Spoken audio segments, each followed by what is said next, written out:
عليكم. نزلت امبارح اشتريت شويه حاجات كده، مش هنقول للمدرسه، يعني لثالثه ثانوي للدروس والمذاكره، فهوريها لكم. طيب اول حاجه جبتها كانت مقلمتي دي، انا جايباها السنه اللي فاتت. يا جماعه المقلمه دي خطيره، انا مشفتش زيها تاني. يعني بصوا شكلها اصلا ولونها والكواليتي بتاعتها تحفه، مش نضيفه شويه. طيب الحاجات اللي جواها بقى هي اللي انا اشتريتها. اشتريت اقلام، اشتريت دستة من كل دول عشان انا بضيع اقلامي بسرعه. اشتريت النوت بوك دي، النوت بوك. الستيكي نوتس دول كانوا بكام؟ كانوا 25 جنيه باين، حاجه كده. القلم، كل الهايلايتس والحاجات اللي هنا دي انا جايباها من السنه اللي فاتت ولسه ما خلصتش. جبت الرايه دي، شكلها حلو قوي، شكلها كيوت.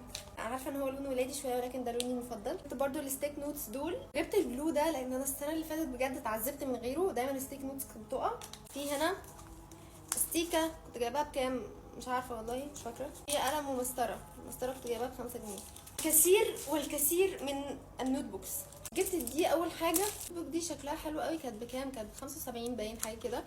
ده شكلها من جوه، هي عجباني، بس انا كنت بدور على حاجه زي دي كنت برضو شاريها السنه اللي فاتت من زمزم. كنت بكتب فيها كل الحاجات المهمه لكل المواد. دي برضو انا جايباها عشان اكتب فيها الملاحظات المهمه لكل المواد بتاعتي. مع دايما في اسئله كده في الدرس المستر دايما بيسالها لنا بتبقى بفلوس، بكتب كل الحاجات في النوت بوك اللي زي دي. اول ما يسال حاجه انا كتبتها قبل كده، فاروح افتح واشوف اعرف الاجابه وافتكر لا اخد الفلوس. مش عارفه دي بقى بيسموها ايه، بس انا بقول عليها نوت بوك برضو، صغيره، عدد ورقها مش كتير، حوالي 140 ورقه. دي كانت بكام والله ما فاكره، تقريبا حاجه و80 مثلا. دي برضو ثواني افتحها، انا ما بصيتش عليها من جوه من هناك، بس بص شكلها من بره شكلها حلو قوي. 200 ورقه.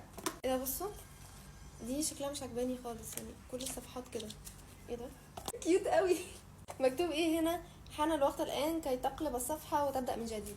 كيوت. بصوا مكتوب هنا انت صاحب القرار، مش عارفه حاجه كده زي تقسيمه، مش عارفه. ايوه زي التاني برضو، بس الرسمه اللي بره مختلفه. انا حاسه ده فيزياء قوي. دي السناده دي مشيت قدام شويه لقيت واحده احلى بكتير. دي برضو حلوه يعني، مش وحشه خالص، كانت ب20 جنيه. جبت النوت بوك العملاقه دي، من جوه شكلها حلو. 240 ورقه ب 115. كان في اماكن بيبيعوه ب 150 او ب 120، بس لو مشيتوا قدام شويه في الفجاله هتلاقوه ارخص يعني. برضو شبه واحده انا فتحتها قبل كده. جبت ده كمان، ده 80 ورقه، شكله حلو، كان ب 35 جنيه. على ما اتذكر دي بس الحاجات اللي انا كنت جايباها امبارح، وكنت جايبه الحاجات دي من فجاله بس كده. السلام عليكم، وادعوا لنا بقى لثالثه ثانوي.